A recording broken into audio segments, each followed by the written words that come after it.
하나님의 크신 복이 임하시기를 주님의 이름으로 축원합니다. 요한계시록에 보면 7교회가 나오는데 칭찬을 들은 교회보다 책망을 들은 교회가 더 많이 있습니다. 그 7교회가 이 땅에 있는 교회들의 대표적인 모습이라고 할 때 하나님 앞에서 칭찬 듣는 교회가 되는 것이 얼마나 어려운지요. 그런데 오늘 본문에 나온 데살로니가 교회는 물론 7교회에 속한 교회는 아니었지만 주의 종 사도 바울을 통하여 많은 칭찬을 들은 교회입니다. 그렇게 볼 때 데살로니가 교회를 말할 때 참 건강한 교회요, 참 좋은 성도들이 있는 교회다, 이렇게 말할 수 있습니다. 우리 교회의 모토가 건강한 교회, 행복한 성도인데요, 일맥상통하는 면이 있지 않는지요. 이 시간 데살로니가 교회가 칭찬들을 만한 장점들이 어떤 것이 있었는지를 살펴보기 바랍니다. 요즘 새벽기도 때 데살로니가 전후서를 가지고 말씀을 나누고 있기 때문에 데살로니가 교회가 얼마나 훌륭한 교회라는 것을 이미 많이 들으셨을 것입니다. 정리하면 이렇습니다. 데살로니가 교회는 주의 종의 입에서 감사가 저절로 나오는 교회였습니다. 사도 바울은 데살로니가 교회를 생각하면 하나님께 감사하다는 것입니다. 왜요? 성도들이 훌륭하게 신앙생활을 잘 해주고 있기 때문입니다. 데살로니가전서 1장 2절부터 3절 말씀 우리 함께 읽어보겠습니다. 시작. 우리가 너희 모두로 말미암아 항상 하나님께 감사하며 기도할 때 너희를 기억함은 너희의 믿음의 역사와 사랑의 수고와 우리 주 예수 그리스도에 대한 소망의 인내를 우리 하나님 아버지 앞에서 끊임없이 기억함이니. 아멘. 바울이 항상 하나님께 감사하며 기도할 때 너희를 기억한다, 즉 데살로니가 교회 성도들을 기억한다라고 말합니다. 왜냐하면 그들이 신앙생활을 너무 잘하고 있기 때문에 보니까 믿음의 역사와 사랑의 수고와 소망의 인내가 있다고 말씀합니다. 바울이 끊임없이 기억하고 있는 것은 데살로니가 교회 성도들에게 믿음, 소망, 사랑의 열매들이 맺혀지고 있는 것을 그는 늘 생각하는 것입니다. 너무 좋아서, 막 데살로니가 교회의 성도를 생각하면 너무 기뻐서, 너무 신나서 우리 성도들이 정말 신앙생활 잘하고 있구나, 그래서 그것만 생각하면 감사가 저절로 나온다라고 말하고 있습니다. 그렇습니다. 목회자에게 제일 큰 기쁨은 맛있는 밥 사주는 거 아니고요, 좋은 옷 사주는 것 아닙니다. 성도들이 신앙생활을 잘하는 것, 그래서 성도들이 정말 하나님 앞에서 바로 서 있고 정말 말씀대로 살아가는 그 모습을 보면 목회자는 제일 기쁜 것입니다. 지금 사도 바울이 그 이야기를 하는 거예요. 데살로니가 교회 성도들을 보면 너무 마음이 기쁘다. 우리 교회에서도요, 보면은 믿음의 역사가 있습니다. 믿음의 역사가 무엇입니까? 믿음의 열매가 역사입니다. 활동이지요. 말뿐인 믿음이 아니라 행동이 따르는 믿음을 말합니다. 몸으로 증명되는 믿음, 이 믿음의 역사가 우리 한강교회도 충만한 줄로 믿습니다. 아멘 소리가 작아요. 사랑의 열매가 수고입니다. 사랑하면 수고를 아끼지 않습니다. 자녀를 사랑하는 엄마는 자녀를 위해 음식을 만들 때 그 수고를 너무너무 기뻐합니다. 기쁨으로 하는 거예요. 우리 주일 점심 준비를 하시는 전도회 여러분들, 요즘 얼마나 덥습니까? 어제도 예쁜 옷 입고 오셔서 땀 범벅이 되어 일하시는 모습을 보았습니다. 그런데 기쁨으로 하시더라고요. 거기다가 교역자들까지 점심을 해주셨는데 맛있는 반찬뿐만 아니라 숭늉에 누룽지에 별거 다 주시더라고요. 왜요? 사랑하니까. 교역자들을 주님 안에서 사랑하니까 그렇게 대접하시는 줄로 믿습니다. 그러시더라고요. 꽃미남 전사님 더 드세요 그러시더라고요. 저한테는 권하지도 않으시고요. 저 삐지지 않았습니다. 참 보기 좋았습니다. 얼마나 정말 좋습니까? 거기에 만약에 내 아들 내 딸이 먹는다고 한다면 우리가 더 얼마나 정성을 쏟을까요? 그것이 사랑입니다. 우리 한강교회는 사랑의 수고가 넘치는 교회인 줄로 믿습니다. 그리고 소망의 열매가 있습니다. 소망의 열매가 인내입니다. 소망이 있으면 아무리 힘들어도 참을 수 있습니다. 왜요? 소망이 있으니까. 저희 집 작은 아이의 말을 빌리면 더 나은 미래를 위해서 참아야 합니다 그러더라고요. 더 나은 미래를 위해서. 여러분, 우리의 더 나은 미래가 무엇입니까? 세상에서 좀 출세하고 잘 되는 정도일까요? 물론 그것도 있겠지만 그 정도가 아닙니다.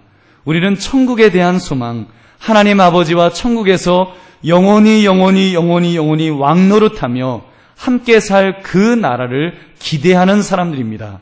그것이 우리에게 진정한 소망입니다. 우리 주님께서 재림의 주님으로 오셔서 그 나라를 완성하시는 것이 우리의 참된 소망입니다. 그러니까 참을 수 있습니다. 이렇게 참는 것, 이것이 곧 인내인데 바로 데살로니가 교회 성도들은 이 인내가 있었습니다. 이런 교회가 소문이 안 나겠습니까? 소문이 나는데 마게도냐와 아가야에 있는 모든 믿는 자의 본이 되었다고 합니다. 우리말로 하면 충청도 지역에, 전라도 지역에, 경상도 지역에 소문이 쫙 하고 퍼져나갔다는 말입니다. 목사님, 데살로니가 교회는 편한 교회였나 보지요. 고생을 몰랐으니까 좋은 환경이니까 그런 좋은 교회가 되었겠지요. 여러분, 과연 데살로니가 교회가 평탄한 교회, 환경적으로 편안한 교회였을까요? 그렇지 않습니다. 그 지역 역시 우상 숭배로 썩을 대로 썩어 있었습니다. 데살로니가는 마게도냐의 수도였습니다. 마게도냐 아시지요? 알렉산더 대왕 30대의 나이에 페르시아를 정복하고 인도까지 공략한 그런 사람이었습니다. 물론 그 제국은 짧았지만 그 영향력은 헬레니즘 문명을 동방에 퍼뜨린 공로자가 되었습니다. 바로 그 제국의 수도였습니다. 그리스 문명이 꽉 찬 그런 도시였는데 거기에 무슨 선한 것이 있었겠습니까? 그곳에서도 고난과 능욕, 박해까지 얼마나 심하게 받았는지요. 자기들의 동족에 의해서 박해를 심하게 받았다고 말씀합니다. 오죽하면 데살로니가전서 3장 13절을 보면 죽은 자의 부활에 대하여 말하면서 예수님이 재림하시면 죽은 자도 다시 부활할 것입니다. 소망을 가지세요. 순교한 자도 다시 살아날 것입니다. 소망을 가지세요. 이 말씀을 전하고 있겠습니까? 그런 속에서 고난과 능력을 이겼노라고 이렇게 칭찬하고 있습니다. 그렇다면 여러분, 무엇이 그들로 하여금 칭찬되는 교회, 특히 믿음의 역사가 있는 교회를 만들 수 있었을까요? 간단하게 말씀드리면 세 가지입니다. 첫째, 그들은 바울이 설교할 때 하나님의 말씀으로 들었습니다. 둘째, 하나님의 말씀으로 들었다는 것은 그 말씀을 수용했다는 말입니다. 셋째, 그렇게 수용했기에 말씀의 역사가 일어나지 않을 수 없었습니다. 자세히 살펴보겠습니다. 첫째, 그들은 바울이 설교할 때 하나님의 말씀으로 들었습니다. 13절 말씀 우리 함께 읽겠습니다. 시작. 이러므로 우리가 하나님께 끊임없이 감사함은 너희가 우리에게 들은 바 하나님의 말씀을 받을 때에 사람의 말로 받지 아니하고 하나님의 말씀으로 받음이니 진실로 그러하도다. 이 말씀이 또한 너희 믿는 자 가운데에서 역사하느니라. 아멘. 무엇을 감사한다고요? 사도 바울이 설교할 때 사람의 말로 받지 아니하고 하나님의 말씀으로 받는다는 것을 감사한다는 것입니다. 여러분, 이것이 왜 중요합니까? 사실 신앙생활을 오래 하다 보면 설교자의 신비감이 떨어질 수 있습니다. 목회자는 좀 신비할 필요가 있는 것 같아요. 목사님은 화장실도 안 가실 거야. 이런 순진한 태도도 좀 필요한 것 같습니다. 어떻게 보면 데살로니가 교회는 바울의 말씀을 하나님의 말씀으로 받기가 우리보다 좀 더 쉬웠지 않았는가 생각해 봅니다. 왜냐하면 그들 대부분은 초신자들이었기 때문입니다. 사도행전 17장을 보면 바울이 데살로니가에서 전도하다가 유대인들의 핍박이 너무 심해서 베레아로 급히 피신을 하게 되었습니다. 그러다 보니 복음을 전한 기간이 불과 한 달도 채 되지 못하였습니다. 그런데도 데살로니가 교회 성도들은 믿음의 역사가 있었으니 사도 바울이 얼마나 기뻤겠습니까? 그렇다면 여러분은 어떻습니까? 목회자를 혹시 너무 잘 알고 있지 않으신가요? 목회자를 너무 잘 알아요. 집안의 목사님이 한두 분 정도는 아마 계실 것입니다. 친구 중에, 선배 중에, 후배 중에 목회자 없는 사람이 어디 있겠습니까? 그들을 너무 잘 압니다. 인간적으로 무슨 생각하며 사는지, 어떤 생각으로 말하는 것까지 이렇게 대충 압니다. 그러니 목사가 강대 위에서 설교를 하면 내가 당신의 본심을 아는데 뭘 가르칠 자격이 있겠나, 그렇게 인간적인 면을 볼 수도 있다는 것입니다.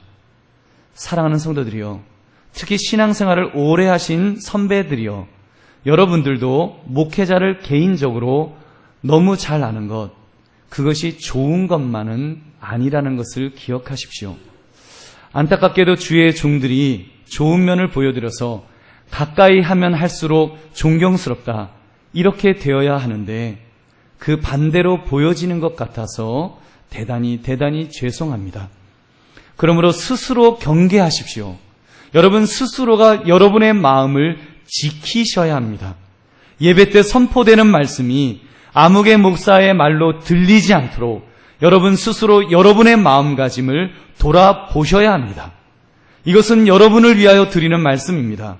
자신을 위하여, 자신의 영적인 능력을 위해서 여러분의 마음을 잘 단속해야 됩니다. 왜냐하면 조그마한 틈만 생겨도 사단이 바로 장난질을 치기 때문입니다. 말씀의 은혜를 받으려면 그 설교자의 인간적인 면을 짠 하고 보여주는 거예요. 인간적인 모습을, 인간적인 허물을 자꾸 보여주는 것입니다. 그러면 은혜 받으려 하다가도 다 쏟아버리게 되는 것입니다. 은혜는 어떻게 받을 수 있을까요? 어떻게 해야 받을 수 있어요? 우리 따라하시기 바랍니다. 사람의 말로 받지 아니하고 하나님의 말씀으로 받아야 한다. 여러분 믿으십니까? 아멘. 저는 이런 생각을 해봤습니다. 만약 여러분이 강대 위에서 선포되는 말씀을 아무개 목사의 말로 받지 아니하고 순수하게 하나님의 말씀으로 받는다면 여러분은 데살로니가 교회 성도들보다도 훨씬 훌륭한 분들일 것입니다. 왜냐하면 그들은 초신자들이었고 여러분은 오래된 신자들이기 때문입니다. 오래되었음에도 불구하고 초심을 잃지 않는 마음을 가진 사람, 그런 사람을 우리 하나님께서 위대하게 쓰실 줄로 믿습니다. 다시 한번 주의 말씀으로 권면합니다. 여러분 사랑하는 성도들이요, 여러분이 예배 드릴 때 선포되는 말씀을 하나님이 나에게 주시는 말씀으로 그렇게 받으시기를 주의 이름으로 축원합니다. 설교자도 마찬가지입니다. 자신의 말을 전한다는 생각으로 말씀 전하는 분은 거의 없을 것입니다. 객관적으로 판단해 봅니다. 제가 목사라고는 하지만 제가 저의 말을 한다면 여러분 들으시겠습니까? 저부터도 안 듣겠어요. 저보다 훌륭한 분들이 이 자리에 앉아 계신데 뭐 들을 것이 있다고 저를 세워놓겠습니까? 여러분 사람의 말로 들으신다면 저보다 더 훌륭한 목사님을 찾아가야 되지 않을까요? 인격적으로나 지식적으로나 모든 면에서 훌륭한 목사님들이 많이 계십니다.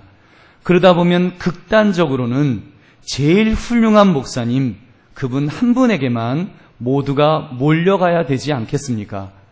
그런데 하나님께서 대형교회도 세우셨지만 중형교회, 소형교회, 심지어 개척교회까지 세우시고 거기에 각각에 맞는 설교자들을 세우신 데는 이유가 있지 않을까요? 사랑이 많으시고 자상하신 하나님께서 무엇인가 각각의 교회들이 그 교회를 출석하는 성도들에게 필요한 말씀이 있기 때문에 여러분 그렇게 설교자들을 교회들에게 세워주시는 것 아니겠습니까? 그러면서 저는 제가 가르치려고 하지 않을 것입니다.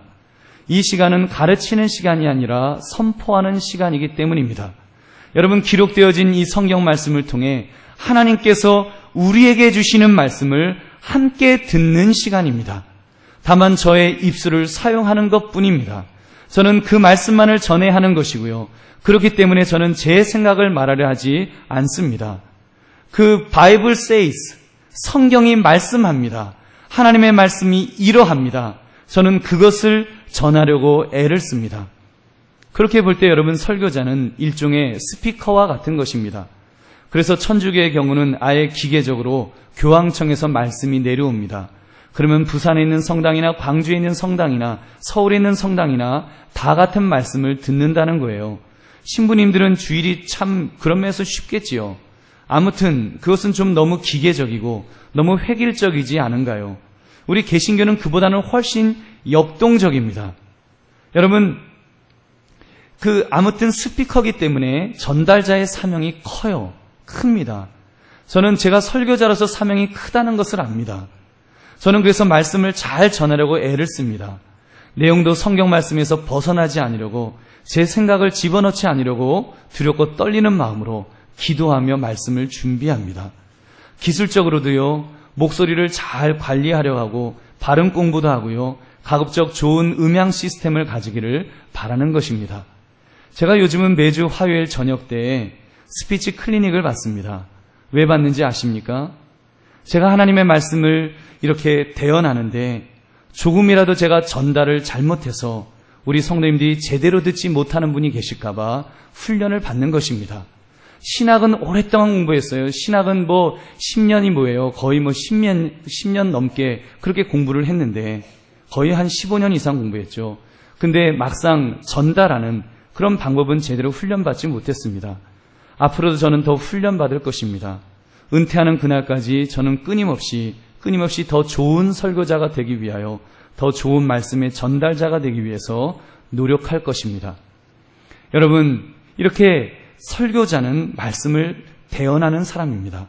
이렇게 말씀을 대언하는 자라고 할 때 사실은 강해 설교가 여러 면에서 강점이 있습니다.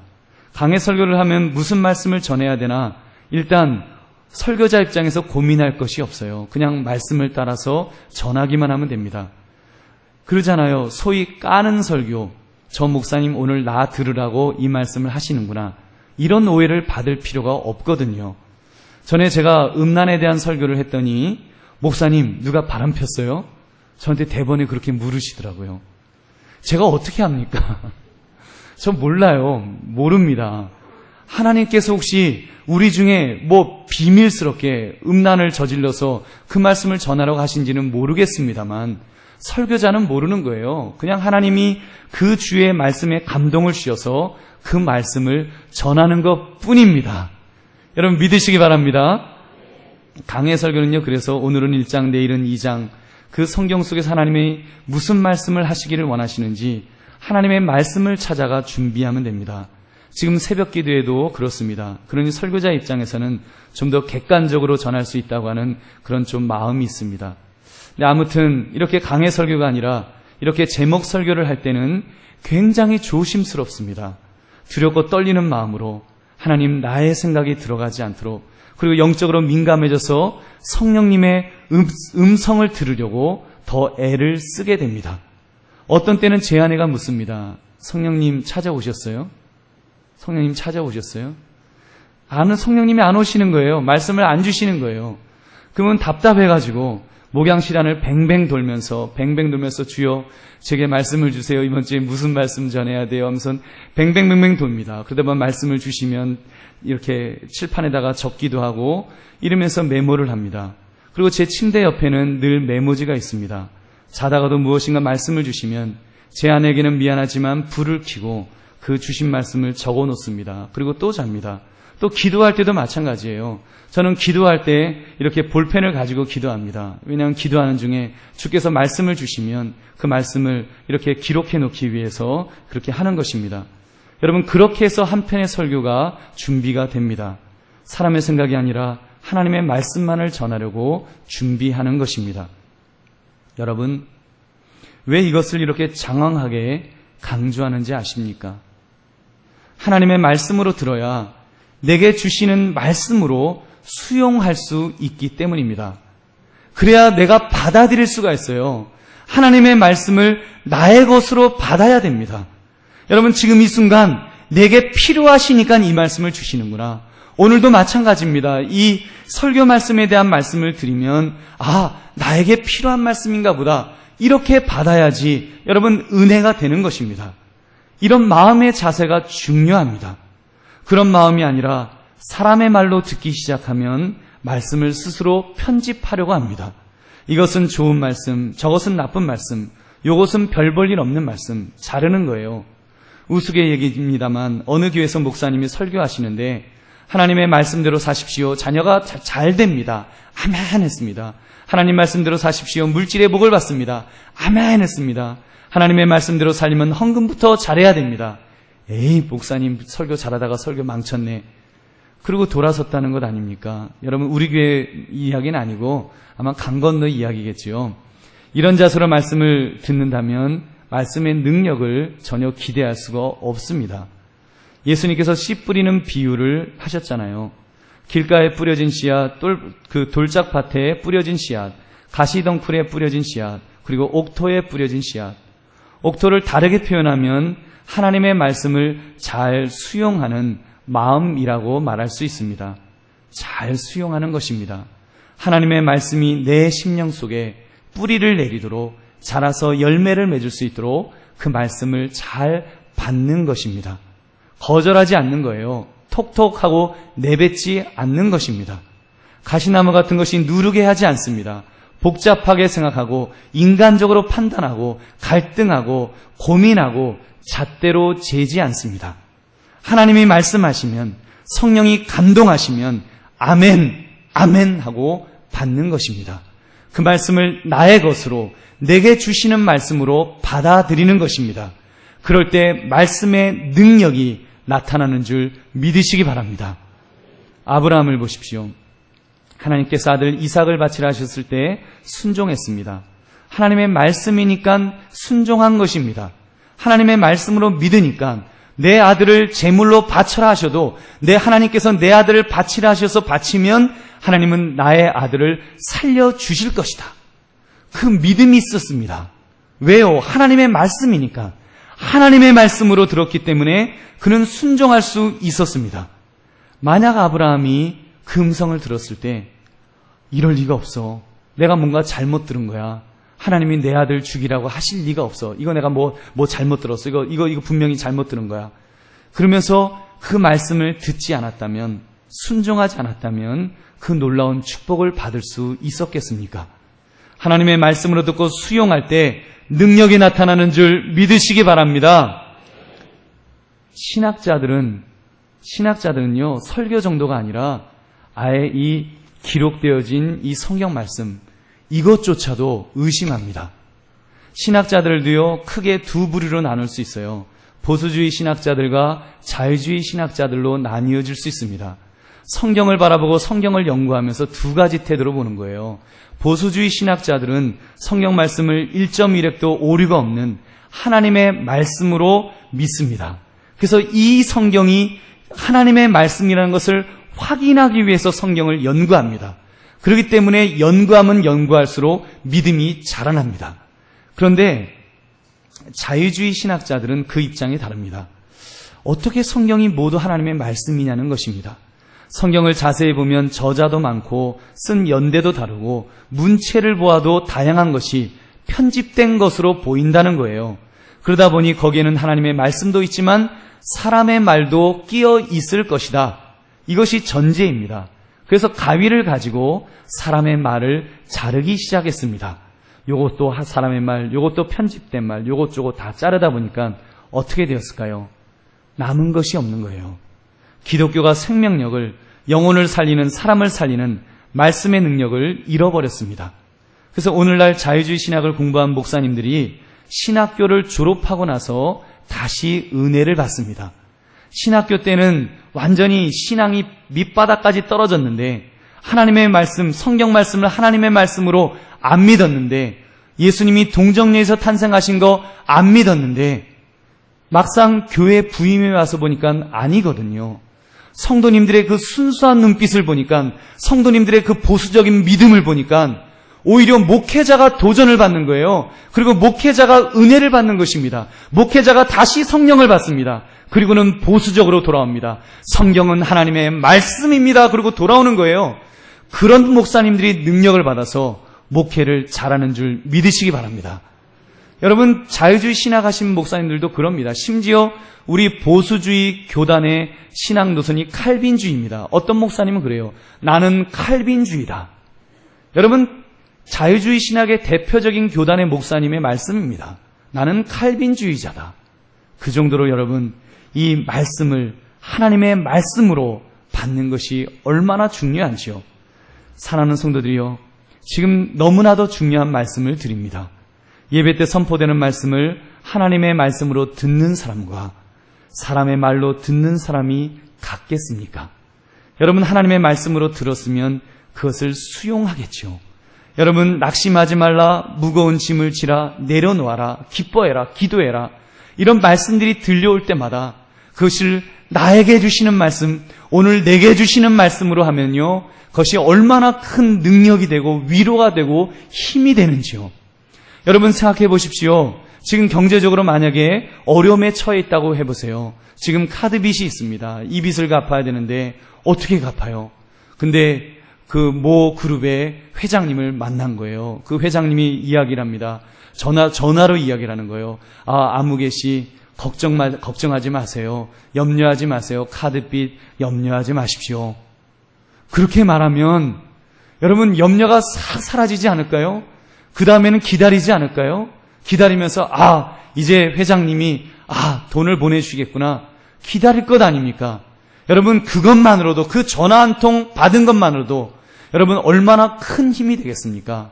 하물며 사람의 말이 아니라 하나님의 말씀을 우리가 예배 속에서 들었다면, 위로의 말씀을, 격려의 말씀을, 여러분 그런 말씀을 들었다면 여러분 어떻게 우리의 마음이 변하지 않겠습니까? 사랑하는 성도들이여, 주의 말씀이 선포될 때 하나님의 말씀으로 들으시기를 다시 한번 주의 이름으로 축원합니다. 정말입니다. 그렇게 수용한다면 말씀의 역사가 일어나지 않을 수가 없습니다. 13절 중반부의 말씀을 제가 읽겠습니다. 너희가 우리에게 들은 바 하나님의 말씀을 받을 때 사람의 말로 받지 아니하고 하나님의 말씀으로 받음이니 진실로 그러하도다. 이 말씀이 또한 너희 믿는 자 가운데에서 역사하느니라. 아멘. 하나님의 말씀으로 믿으니까 역사가 나타났습니다. 그들에게 어떠한 역사가 나타났습니까? 데살로니가전서 1장 5절 전반부는 이렇게 말씀합니다.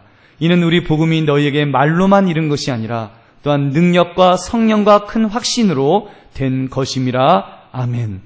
바울이 전한 복음이 언어로만 전달된 것이 아니라 능력으로 나타났다는 것입니다. 능력과 성령과 큰 확신이 전달되었습니다. 그들의 마음이 변화된 것입니다. 그들의 마음이 막 움직여진 거예요. 낙심해 있던 자가 힘을 얻는 것입니다. 여러분 아픔 속에 있던 사람이 회복되는 거예요. 질병 속에 있던 분이 낫는 것입니다. 문제가 해결되는 것입니다. 데살로니가 교회 성도들에게 말씀이 선포될 때 그 말씀이 하나님의 능력으로 나타나서 그런 역사가 일어나기 시작한 것입니다. 또 그 말씀을 들을 때 그러니까 하나님을 경험하는 거예요. 하나님을 만나는 것입니다. 하나님이 붙들어주시고 세워주시고 힘을 주시는 것을 경험하고 성령의 강한 역사를 경험하는 것입니다. 하나님의 임재를 체험하는 거예요. 여러분 그런데 어떻게 큰 믿음의 사람이 안 되겠어요? 당연히 믿음의 사람이 되는 것이고요. 당연히 역사가 나타나면서 놀라운 일이 일어나는 것입니다. 이것이 정말 가능할까요? 가능합니다. 아니 당연합니다. 하나님의 말씀으로 받으면 그런 능력이 나타납니다. 왜냐하면 하나님의 말씀은 그 능력이 있기 때문입니다. 히브리서 4장 12절 말씀 함께 읽겠습니다. 시작. 하나님의 말씀은 살아있고 활력이 있어 좌우의 날선 어떤 검보다도 예리하여 혼과 영과 및 관절과 골수를 찔러 쪼개기까지 하며 또 마음의 생각과 뜻을 판단하나니. 아멘. 하나님의 말씀은 검과 같습니다. 검이나 칼이나 비슷하죠. 여러분 의사의 칼을 한번 생각해 보세요. 의사의 칼. 그 다 죽어가는 환자가 그 의사 선생님한테 가서 그 칼로 이렇게 수술을 받으면 깨끗하게 나았고 건강해서 이제 퇴원을 하지 않습니까? 여러분 하물며 하나님의 이 말씀의 칼, 이 말씀의 칼이 우리의 심령과 골수를 쪼개는데 여러분 능력이 나타나지 않겠습니까? 우리 체질이 바뀌는 것입니다. 우리의 생각이 바뀌는 것입니다. 우리의 세계관이 바뀌는 거예요. 우리의 인생관이 바뀌는 거예요. 가치관이 바뀌는 것입니다. 세상이 달라 보이는 거예요. 여러분 그 속에서 놀라운 역사가 일어날 줄은 믿습니다. 심지어 이런 이야기가 있잖아요. 최걸름 목사님이 일제시대 때 말 타고 가던 순사에게 예수천당 불신지요 이렇게 그 전도를 하셨습니다. 얼마나 그 소리가 컸으면 그 말에 깜짝 놀라가지고 이 순사가 말에서 떨어졌습니다. 혼이 났겠지요. 근데 밤에 잠을 자는데 이게 잘 수가 없는 거예요. 예수 천당 불신지옥 그게 막 계속 꿈에도 들리는 것입니다. 너무 괴로워서, 이분이 너무 괴로워서 할 수 없이 이렇게 교회에 나와서 예수님을 믿게 되었다는 것입니다. 실화입니다. 실화예요. 왜요? 그 말씀에 보혈의 능력이 있기 때문입니다. 그 말씀에 보혈의 능력이 있어서 그 순사의 심령에 흘러내리니까 그 죽은 영혼이 살아난 줄로 믿습니다. 할렐루야. 여러분, 이렇게 억지로 들어도 역사가 일어나는데, 하물며 우리가 예배 속에서 하나님의 말씀으로 듣는데, 우리가 예배를 올려드리면서 우리의 기도를 올려드리고 우리의 찬양을 올려드리고 우리가 이렇게 주 앞에 올려드리면서 하나님의 말씀을 받는데, 그 말씀을 듣고 받을 때 어떻게 역사가 일어나지 않겠습니까? 여러분, 제가 성경 구절 몇 개를 소개해 드릴게요. 신명기 29장 9절 말씀. 그런즉 너희는 이 언약의 말씀을 지켜 행하라. 그리하면 너희가 하는 모든 일이 형통하리라. 누가복음 8장 15절 말씀. 좋은 땅에 있다는 것은 착하고 좋은 마음으로 말씀을 듣고 지키어 인내로 결실하는 자니라. 신명기 15장 4절 말씀. 내가 만일 내 하나님 여호와의 말씀만 듣고 내가 오늘 내게 내리는 그 명령을 다 지켜 행하면 내 하나님 여호와께서 내게 기업으로 주신 땅에서 내가 반드시 복을 받으리니 너희 중에 가난한 자가 없으리라. 신명기 28장 1절 말씀. 내가 내 하나님 여호와의 말씀을 삼가 듣고 내가 오늘 내게 명령하는 그 모든 명령을 지켜 행하면 내 하나님 여호와께서 너를 세계 모든 민족 위에 뛰어나게 하실 것이라. 한 절만 더 읽겠습니다. 잠언 16장 20절. 삼가 말씀에 주의하는 자는 좋은 것을 얻나니 삼가 말씀에 주의하는 자는 좋은 것을 얻나니 여호와를 의지하는 자는 복이 있느니라. 누구의 말씀이에요? 하나님의 말씀이시죠. 이 하나님의 말씀이 옆에 사람 들으라고 하는 거예요? 나에게. 여러분, 나에게 주신 말씀입니다. 이 말씀이 정말로 나에게 주신 말씀으로 믿어진다면 이 말씀이 여러분을 세워주실 줄로 믿습니다. 여러분을 회복시켜 주실 줄로 믿습니다. 여러분을 붙들어 주실 것입니다. 여러분, 그래서 이 말씀대로 정말 이 말씀의 능력대로 살아가시는 저와 여러분 되시기를 주님의 이름으로 축원합니다. 말씀을 맺습니다. 이번 주에는 수요 예배 때 우리 전도사님들이 설교를 하십니다. 아직 신학대학원도 졸업하지 않은 애송이 전도사님이십니다. 저거는 신학 공부한 지 한 20여 년 차이가 나요. 용서하시고 들으십시오. 아들 같습니다. 제가 첫사랑에 실패하지 않았으면 뭐 하는 그런 이야기 있잖아요. 그런 말처럼 정말 그렇게 아주 젊은 우리 전도사님들입니다. 그러나 저분들이 말씀을 전하실 때 내 생각에는요 라고 하지만 않으신다면 성경이 말씀하십니다. 하나님의 말씀이십니다 라고 선포하시면 저는 아멘으로 받을 것입니다. 하나님께서 그 시간에 우리 전도사님을 통하여 나에게 주시는 말씀으로 받을 것입니다. 그래야 저도 은혜를 받을 수가 있습니다. 설교자도 여러분과 똑같은 사람입니다. 예배 속에서 하나님의 음성을 들어야 하는 사람입니다. 지금 제가 이렇게 말씀을 전하고는 있지만 사실은 저도 듣고 있습니다. 저는 1부 예배 때도 들었고 지금 2부 예배 때도 듣습니다. 이미 말씀을 준비하면서 여러 번 들었습니다. 제가 들었기 때문에, 제가 이 말씀을 듣고 제가 은혜를 받았기 때문에 이 말씀을 담대하게 여러분과 함께 나눌 수 있는 것입니다. 인간적으로 제 이야기를 한다면 저 여기 못 서 있습니다. 자격도 없고요, 실력도 없고요, 담력도 없습니다. 그러나 하나님이 세우셨기 때문에 지금 서 있는 것입니다. 사랑하는 성도들이여, 저를 포함한 우리 모두가 데살로니가 교회 성도들처럼 하나님의 말씀으로 받아 믿음의 역사가 풍성하시기를 주님의 이름으로 축원합니다. 여러분, 이 은혜를 사모해야 합니다. 이 은혜 못 받으면, 정말입니다. 이 은혜 못 받으면, 이 시간 하나님의 말씀으로 못 받으면 우리는 반쪽짜리 예배만 드리다 가는 거예요. 반쪽짜리 예배. 우리가 찬양은 올려드립니다. 우리가 기도도 올려드립니다. 우리가 헌금도 올려드려요. 다 올려드리는데 하나님께서 주의 말씀을 나에게 주시는데 이제는 하나님이 나에게 말씀을 주시는데 그걸 내가 못 받는 거예요. 내가 안 받는 거예요. 사람의 말로 받으면 하나님의 말씀으로 받지 못하면 내가 못 받는 것입니다. 여러분, 나는 올려드리는데 나는 못 받으면 어떻게 되겠습니까? 그럼 반쪽짜리 예배겠지요. 어쩌면 반쪽도 안 되는 예배가 될지도 모릅니다. 하나님이 말씀하시는데 무례하게 나는 안 듣고 있는 것은 아닐런지요. 오히려 판단하고 가위질하고 하면 안 되지 않겠습니까? 얼마나 겁나는 이야기입니까? 저와 여러분은 하나님의 말씀으로 받아 하나님이 주신 은혜가 풍성하시기를 다시 한번 축원합니다. 그래서 우리 한강교회는 강대가 살아있는 교회, 하나님의 말씀으로 듣고 수용하는 교회, 그래서 믿음의 역사가 풍성한 교회, 그런 교회, 그런 성도가 다 되시기를 다시 한번 주의 이름으로 축원합니다. 축원합니다. 축원합니다. 기도하겠습니다.